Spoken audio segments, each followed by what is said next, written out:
What if today was your last sunrise? Would you live differently? Life isn't a guaranteed tomorrow. It's a wisp of mist here, one instant and gone the next. Yet we carry on as though time stretches endlessly before us. But friend, let me ask you this. What happens if you wake up one morning and realize your clock has already ticked its final seconds? One day, the last time someone utters your name will arrive. One day, your story will be told. But will it be a tale of reckless pursuit, chasing success, pleasure validation, while forgetting the one who breathed life into your lungs? Or will it be the story of someone who lived with blazing purpose, surrendered daily to God, and loved fiercely? The enemy loves to keep us busy telling us you can chase God next week. You can forgive them later. You can change everything tomorrow. But that's a lie. Time is never guaranteed. Every sunrise is a gracious gift, every breath a sign of mercy, and every heartbeat a divine whisper saying, "There's still more." The Bible reminds us life is like vapor, a mist that vanishes at sunrise. It's not poetic fluff, it's truth. Stroll through a cemetery at midnight. See those names etched in stone, people like you and me who thought they had plenty of time.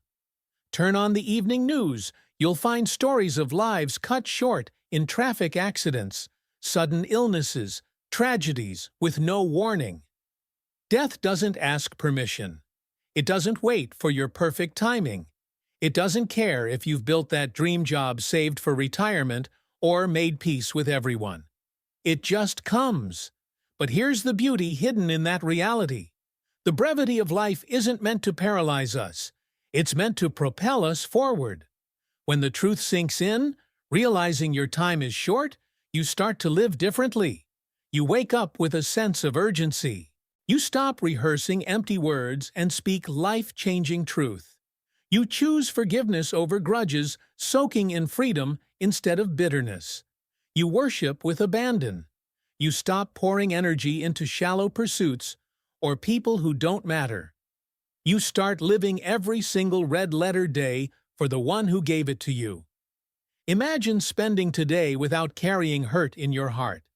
Imagine investing your time in relationships, in chasing meaning, in doing the hard yet holy work of falling on your knees, lifting your hands and saying, "Lord, I refuse to waste another day. Take my life. Change me." Can you feel the weight of that moment? You may believe I've gone too far. I'm too broken. It's too late. But here's the truth.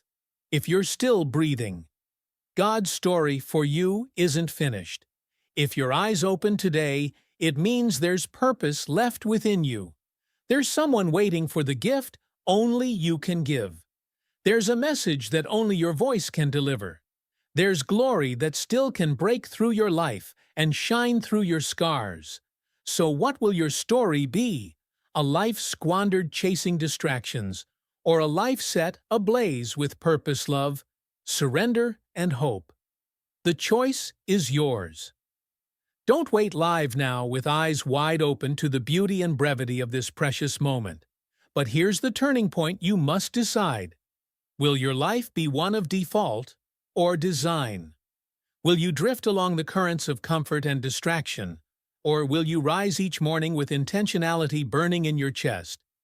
God isn't calling you to sleepwalk through your existence. He's calling you to wake up, to live with clarity, with courage, and with conviction. Don't just survive the day, thrive in Him. Don't merely exist, radiate His love in everything you do. And please don't wait until tragedy shakes your foundation or loss strips you bare to finally open your eyes. There's a better way. Wake up now. See now. Live now. Because there are no dress rehearsals. This is your one shot, your only life. Yes, you may have dreams, blueprints, and goals stacked high for tomorrow. And that's good. But the sobering truth is, what if tomorrow never comes? Could you stand before your Maker and honestly say, "Today, I lived for you"? You see, the problem isn't ambition. Planning ahead isn't sinful. but focusing so hard on the next that you forget the now. That's where we fall. God is in your now. His grace isn't just for the end of the road, it's for today's traffic, today's struggles, today's choices. He doesn't want your heart only in heaven. He wants it right here, right now. Each morning you wake up, the countdown begins again. The seconds slip by like grains of sand through your fingers, a new opportunity to rise, to respond, to say, God, this day is yours. You don't need to have all the answers. You don't need to be flawless. But you do need to be fully present. You do need to be honest when you whisper, your will be done. So don't waste time dwelling on yesterday's failures. And don't paralyze yourself worrying about tomorrow's unknowns. Just look up, fix your eyes on the one who authored your breath, and live this fleeting sacred life for him with all that you are. One of the most subtle and heartbreaking tragedies of modern life is how easily we forget our true destination. We get tangled in to-do lists, chasing deadlines, juggling expectations. We build our lives on tangible things, our careers, our homes, our reputations, as if those bricks will stand forever. But here's the truth we so often bury under busy schedules. This world is not your home. We are just travelers passing through. You're not merely a body that happens to have a soul. You are a soul with a temporary body. You were created for eternity. Still, most people live as if time will always be on their side. They chase approval, comfort, and fleeting pleasures, ignoring the countdown of their days and the tug of eternity on their hearts. They believe their final breath is too far away to matter now. But hear me clearly. This world is not the end. It's just the beginning. The enemy wants you to live small, to shrink your purpose down to the size of your to-do list. So now the question becomes, what does living big, living eternal truly look like? Picking up from the last reflection, when you begin to live with eternity in view, everything starts to change. And that shift, it's exactly what the enemy wants to keep you from experiencing. He doesn't need to destroy you to derail your purpose. He just needs to distract you. He wants you busy, overwhelmed, always chasing, but never arriving. He wants your mind cluttered, your calendar full, and your spirit dull. Too distracted to pray, too exhausted to serve, too content to be transformed. That's the trap. And the more attached you are to this world, the less prepared you'll be for the one that truly matters. But friend, when eternity becomes your focus, your lens changes. The way you see people softens. The way you endure suffering deepens. The way you spend your time, your money, your very breath, it all shifts. Why? Because you finally grasp that your purpose isn't to simply survive. You were made to leave an eternal imprint. You're here to prepare for a kingdom that far exceeds anything this world could offer. A kingdom not built with hands, but with hearts aligned with God. As Jesus asked, "What does it profit a man to gain the whole world and yet lose his soul?" It's a question that echoes louder with each passing day. What are you pursuing with all your strength? Fame, wealth, likes, titles. And will any of it matter when you're face to face with God? Will it count in the light of eternity? Because you can gain everything this world offers, fame, fortune, followers, and still be spiritually bankrupt. Without Christ, it's all nothing. At the end of your race, no one will care how many knew your name. All that matters is this: is your name written in the book of life? This is the truth that makes the world uncomfortable, and it's why we as believers are called to live set apart. We're not just here to consume comfort, we're here to carry light. We must walk with intention, forgive quickly, love without holding back, give even when no one claps, serve even when no one sees. Not for fame, not for praise, but because we know this life, this fragile, fleeting life, is the preparation ground for something greater. Every small act of love, every quiet moment of obedience, every hidden sacrifice, none of it goes unnoticed. Heaven sees, eternity remembers. And I know, some of you are weary. You've sown faithfully. You've waited patiently. But the harvest still feels far away. Let me speak directly to your soul. Don't give up. The world may overlook your faithfulness, but your Father never will. He sees every seed you've planted, every silent tear, every act of surrender. He may not always reward you here, but He will never forget you in eternity. So keep pressing forward.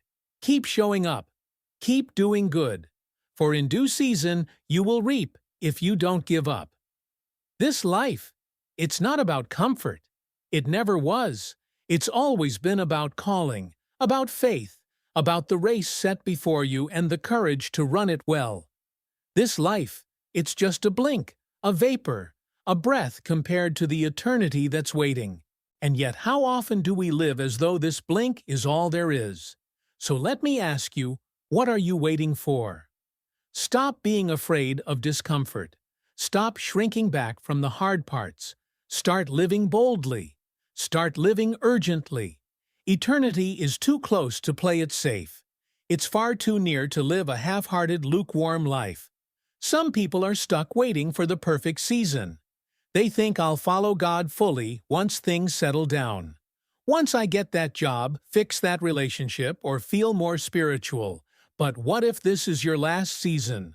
What if this is your final year? Your last chance to tell the truth to someone who needs it, to share the gospel with a soul on the edge, to forgive before it's too late, or to finally surrender. That one part of your heart you've been holding back. Why do we hesitate to give God our all? The truth is, the things we obsess over right now, bills, opinions, positions, and digital applause, they won't matter in the end. Not one bit. They'll fade like fog under the morning sun. What will matter is something far more personal, far more eternal. Did you know Him? Did you walk with Him? Did you obey Him, even when it cost you? Did you love like Him, selflessly, unconditionally, sacrificially? That's your calling. That's the reason you're still here. To live for something that outlasts everything. To live for a kingdom that cannot be shaken. To spend every breath on things that won't burn away. So seek God first every day, not just on Sundays, not just when life falls apart, not just when you're desperate for a miracle. Every single day. Because the moment He's first, everything else finds its place. But when He's not, slowly, sometimes quietly, everything begins to unravel. You may not notice it all at once, but the peace you once had becomes faint. The joy you carried fades to numbness. The purpose that once felt so clear becomes clouded. You start leaning on your own understanding, trusting your emotions over His wisdom, and that's when the drift begins. Because here's the sobering truth: God doesn't belong in the background. Too many treat Him like a part-time helper, someone to call when storms roll in. They pray only when the pain hits, when the bills stack up, when the doctor calls, when a heart shatters. But when life feels manageable, when the sun is shining, they push Him to the sidelines. And yet even then He waits, patient, faithful, loving. But friend, you were never meant to live on emergency prayers. You were meant to walk in daily relationship. Not just check in with God when life gets rough, but invite Him into every moment. He doesn't just want your Sunday worship. He wants your Monday decisions, your Tuesday irritations, your Wednesday weariness. He longs to be part of your quiet thoughts and your loud chaos, to guide you before the mistake, not only forgive you after it, to steady your steps before the fall, not just catch you once you've hit the ground. Because that's what a loving Father does. And if we dare to let Him take center stage, every ordinary day becomes sacred. Now, let's continue and look at what it truly means to walk daily with Him. Not just in moments of desperation, but in every beat of life. What does it truly look like to live daily with God? Not just in the chaos, but in the calm. It starts with one powerful foundational choice: seek Him first. Seek first the kingdom of God and His righteousness, and all these things will be added to you. This isn't just a beautiful verse to print on a journal cover or a feel-good quote to hang on your wall. This is a divine principle, a promise straight from the heart of God. He's saying, "Put me first, and I will take care of everything else: your needs, your future, your peace, your direction. But you must trust me enough to stop chasing everything else first." And that's the hard part, isn't it? We live in a world that grabs at our attention the moment we open our eyes. The phone lights up before our feet even hit the floor. Notifications, schedules, alerts, worries, they all start clamoring for space in our minds. And if we're not intentional, the day takes over, before we ever take time to run to God. That's why it's not enough to just have a relationship with Him. You have to prioritize it. Make it the unshakable foundation of your morning, your rhythm, your life. Because, here's the quiet truth, you become what you behold. If the first thing you reach for is a phone full of bad news, angry headlines, and anxiety-inducing updates, then don't be surprised when heaviness follows you through the day. But if your first action is to open His Word, whisper a prayer, speak to your Father, and invite His presence in, don't be surprised when peace begins to rise, clarity returns, and your soul begins to breathe. That's the beautiful exchange when you seek Him first. It's not about spiritual performance. It's not about eloquent prayers or religious routines. It's about surrender. It's about waking up and saying, "God, I can't do this alone. I don't want to even try. I need You in my thoughts, in my steps, in every breath of this day." And when you do that, something begins to shift inside you. You stop reacting to life and start responding with grace. You stop spiraling in panic and start walking in trust. You stop striving for control and start resting in His presence. Because you remember you're not alone. You never were. He is with you. He is for you. He's not just beside you, He's already ahead of you, preparing the path. Seeking God first won't always make life easier, but it will always make you stronger. Because now when burdens come, they don't break you, they drive you to the One who carries them best. Now when trials shake your world, you won't be defined by the fear, you'll be grounded in His truth, not your emotions. And even when darkness falls around you, His light will still lead the way. Some of you reading this, you've been carrying too much, trying to fix it all, trying to handle the weight without inviting His presence into the load. So maybe you've been trying to carry it all on your own under pressure, without peace. But here's the good news, you don't have to live that way. God is gently whispering to your heart, "Let me in. Begin your day with me. Walk alongside me. Lean on me not just in crisis, but in every breath." He's not distant. He's not hiding. He's near, closer than you think. But here's the thing, He won't compete for your attention. He's not going to push His way into your overloaded schedule. He waits patiently, quietly, to be invited. So if your life feels off balance, if your heart is heavy, if your mind is clouded by overwhelm, go back to where peace begins. Go back to the One who made you. Return to the foundation that steadies everything else. Wake up. Fall to your knees.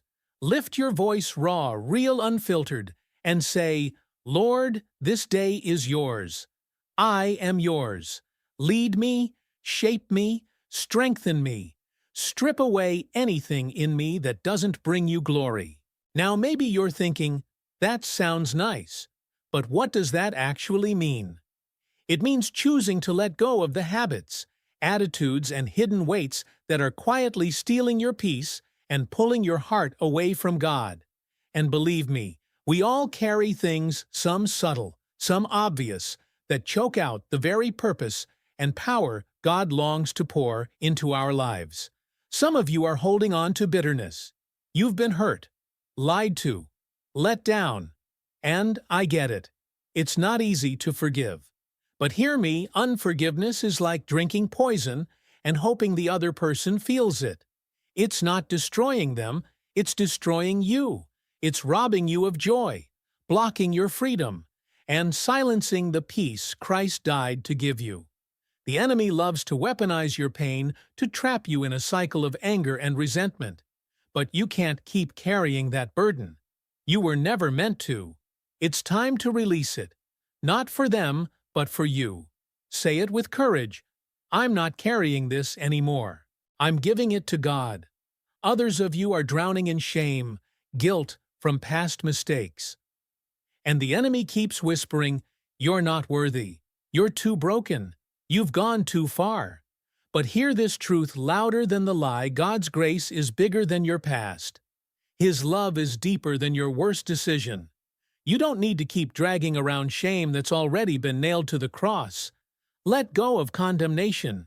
Walk free from the lie that says you're too far gone. You are not your past. You are God's masterpiece, still being shaped, still being refined, still being molded into His image day by day. And maybe for you, it's not about shame or bitterness. Maybe it's distraction. You've got so many things pulling at you: your phone, social media opinions, comparisons, the constant craving for approval, the relentless pursuit of more. And somewhere in all the noise, you lost sight of the one who matters most. But it's not too late to find your focus again. And all of that noise, all the distractions, the striving, the scrolling, the endless pressure to prove yourself, it's pulling you away from the one thing that matters most: God. You're pouring your time, your energy, your emotions into things that were never designed to satisfy your soul. You're chasing what won't last. You're clinging to what can't bring peace. You're exhausting yourself with things that will never fulfill. And deep down, you know it. It's time to let go. Let go of the distractions that are slowly pulling you off course. Let go of the noise that drowns out His voice. It's time to refocus, to recenter, to remember what truly matters. And listen, I get it. I know what it feels like to crave more, to want success, influence, approval, recognition, to chase after something that validates you, that tells you you're enough. But here's the thing: all of that is temporary. You can win the world's applause. You can fill your pockets with riches.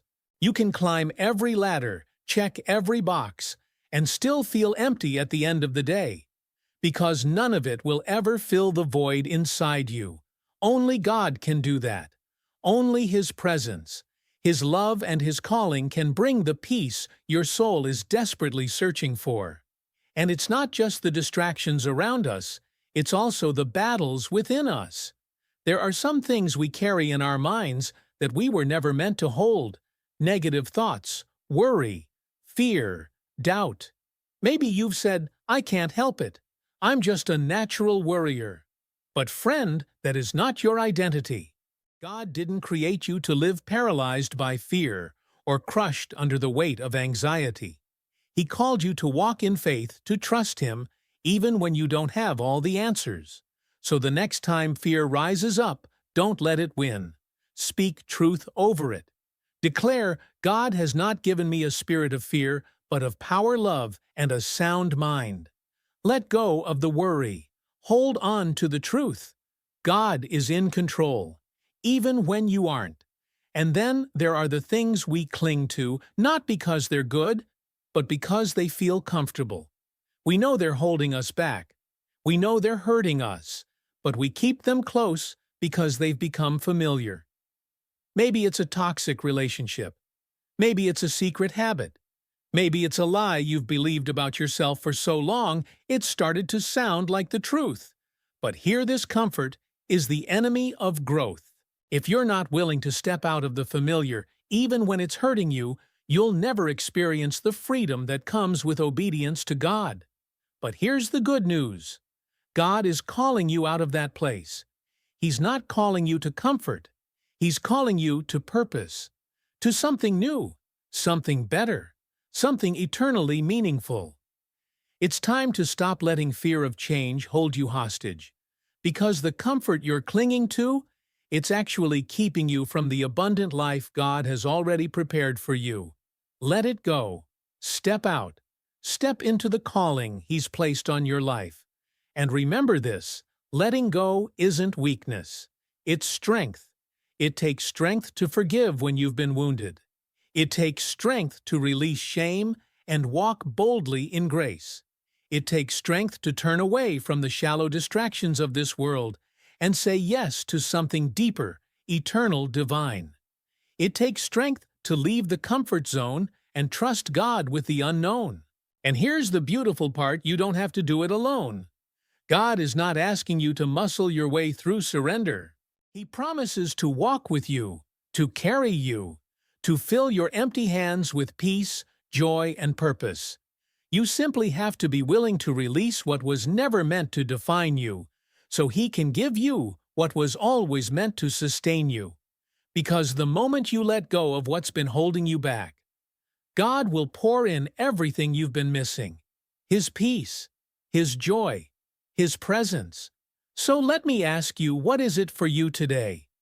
What's the one thing you've been carrying too long? What burden, what habit, what hidden fear is holding you back from stepping fully into the freedom and purpose that God designed specifically for your life? Because today, not tomorrow, not someday. Today is the time to lay it down. Let go. Let go of the guilt. Let go of the shame.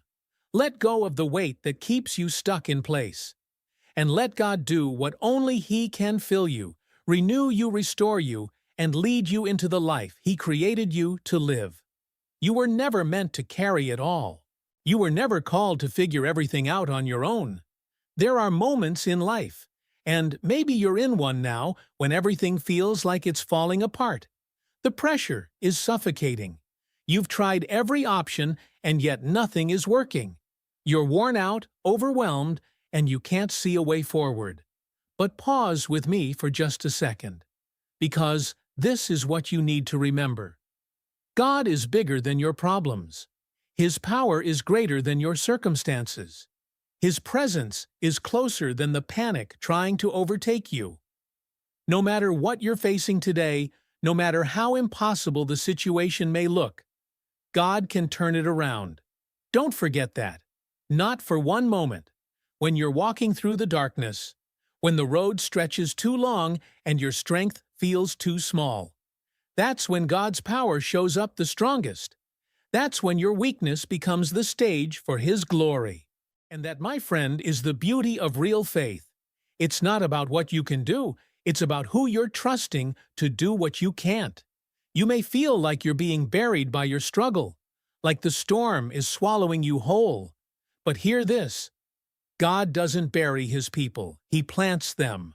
And there's a difference, because when you're planted, something is happening beneath the surface. It's quiet, it's hidden, it's not glamorous, but your roots are growing, your character is being shaped, your faith is being deepened. And in due season, you will bear fruit. Sometimes the storm is part of the process. The rain is what pushes your roots deeper.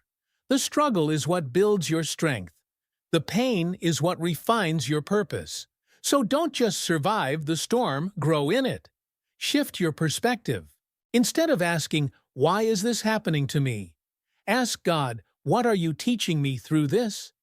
Instead of obsessing over the size of your mountain, fix your eyes on the size of your God. Because the truth remains, no matter how fierce the storm, how deep the valley, or how loud the fear. He is still the King of Kings. He is still the one who whispered galaxies into being. He is still the one who split the sea and calmed the winds with just a word. And He is still the same God walking with you right now in this very moment. You are not alone. We were never promised a life without hardship. God never said we'd be spared from pain, from disappointment, from the deep ache of loss. Life on this side of eternity comes with valleys and storms. But here's what we are promised: we are never alone. God has said, "I will never leave you. I will never forsake you." He doesn't walk away when the fire gets hot. He doesn't disappear when the floodwaters rise. He stays. He stands with you in the flames. He walks with you through the flood. He anchors you when everything else is shifting. And when you choose to trust that promise, not just in theory, but in the trenches, you'll discover a strength that surprises you. A strength that carries you through even when the path ahead looks impossible. Because it's not your own strength, it's His. The truth is, we often get so focused on the outcome, on the breakthrough, the fix, the resolution, that we forget how much beauty is being formed in the journey. The struggle isn't the end of your story, it's just one chapter. And in every chapter we are given a choice. We can let the hardship break us, or we can let it build us. We can let the setback define us, or we can let it refine us into something stronger, deeper, more faithful. The choice is ours. And here's the incredible truth: God never wastes pain.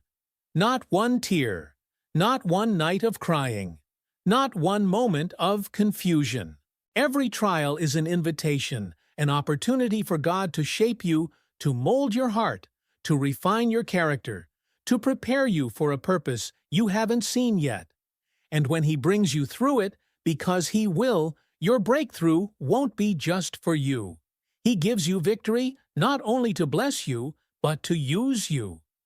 Your story becomes someone else's lifeline. Your scars become roadmaps for someone else's healing.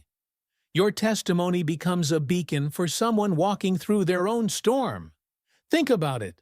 What if the pain you're facing today is actually preparing you to lead someone else out of the very pit you're in right now? What if your breaking becomes the very bridge that helps someone else find freedom? That's how God works. He turns what the enemy meant for harm into something that brings hope. He takes what looked like defeat and transforms it into purpose. He uses your struggles to showcase His glory. But you've got to keep going, even when it doesn't make sense.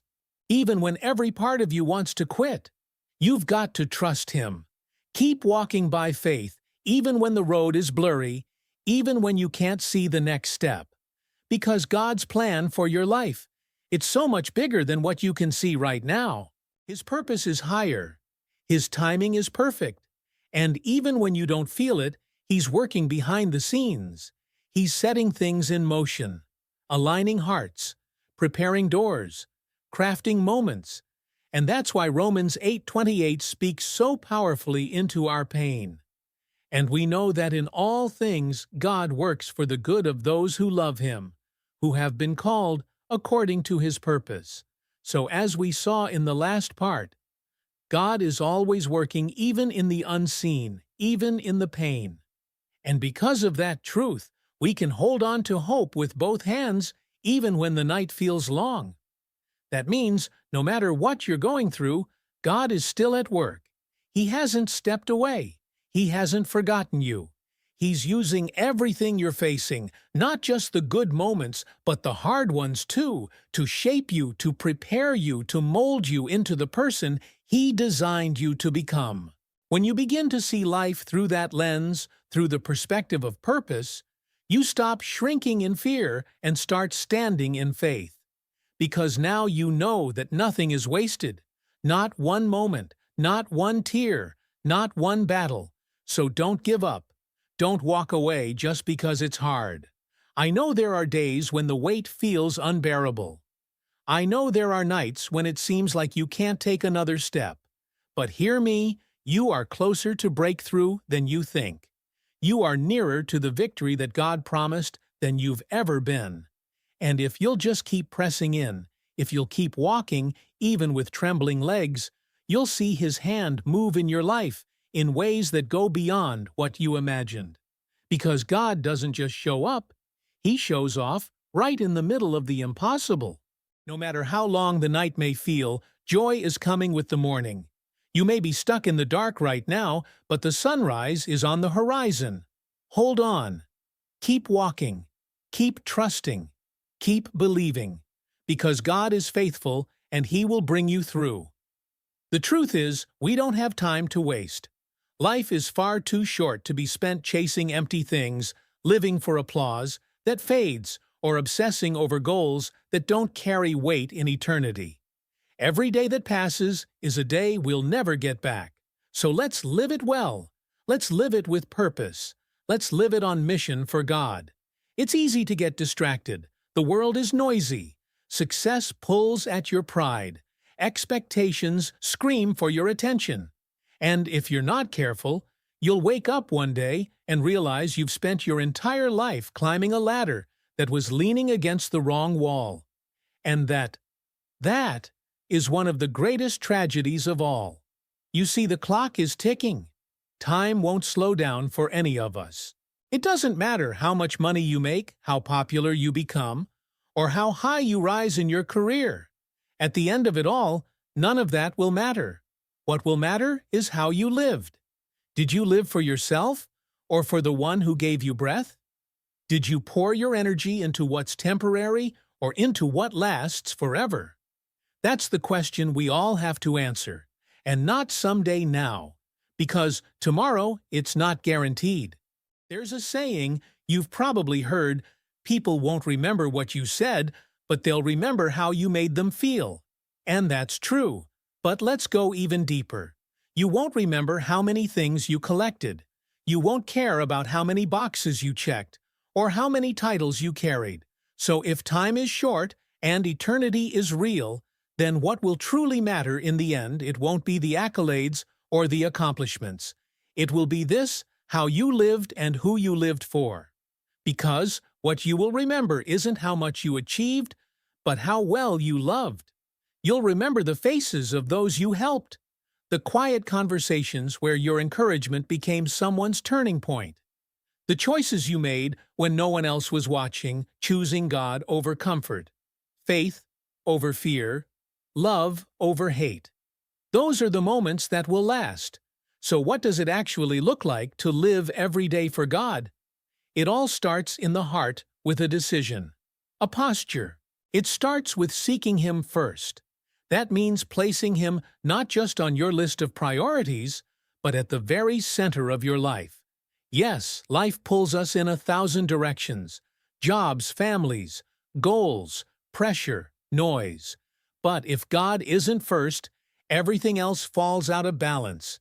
If you want to live a life that truly matters, if you want a life that's fulfilling beyond what the world can offer, then you must make time for God every single day. It doesn't matter how packed your schedule is. It doesn't matter how many responsibilities are waiting. God has to come first. That's why it's so powerful to begin your day with Him. Not with your phone, not with your to-do list, but with prayer, with His Word, with His presence filling your mind with truth and your heart with peace. When you do that, you'll start to notice a shift. The chaos of your day won't disappear, but your spirit will be anchored. Your heart will beat in rhythm with His will, and your steps will carry a quiet confidence that comes from walking with the one who holds your future. Living for God also means loving others. It's not just about church attendance or daily devotionals. It's about action. It's about being His hands and feet, serving with humility, shining light into dark places, looking for small moments to reflect His heart through compassion, through kindness, through grace. You don't need a title. You don't need a pulpit. All you need is a willing heart. Whether you're helping a neighbor, comforting a friend, or standing up for someone who can't stand up for themselves, every act of love counts. Every choice to love is a chance to reflect God to the world. Now, let's be honest, living for God isn't always easy. It means making hard decisions. It means saying no to things others say yes to. Sometimes it means standing alone. Sometimes it means walking a narrow, unfamiliar road. But hear this, it is always worth it. Because when you live for God, you're living for something eternal. And one day when you stand before Him, you won't regret the sacrifices you made for His glory. Living for God also means living with integrity. It means doing what's right even when no one is watching. It means being honest, faithful, true to your word. Yes, the world may reward shortcuts. It may celebrate compromise. But God's way, it's different. It's higher, it's holy, and it leads to life. When you live with integrity, you're not just honoring God, you're honoring yourself. You're building a legacy of truth. And truth, it's the only foundation that can withstand the storms of life. Because time, it's not just precious. It's passing. We can't afford to waste it on things that don't last. We must live on purpose, for the kingdom, with eternity in mind. Because when you live for God, you're not just living for now, you're living for forever. To make an impact, to leave a legacy, to touch lives that ripple beyond your lifetime. And in the end, when you stand before Him, only one thing will matter. Did you live for me? Did you love well? Did you serve faithfully? Did you use your days wisely? Did you make a difference? Life is short, so live it boldly. Live it fully. Live it for Him.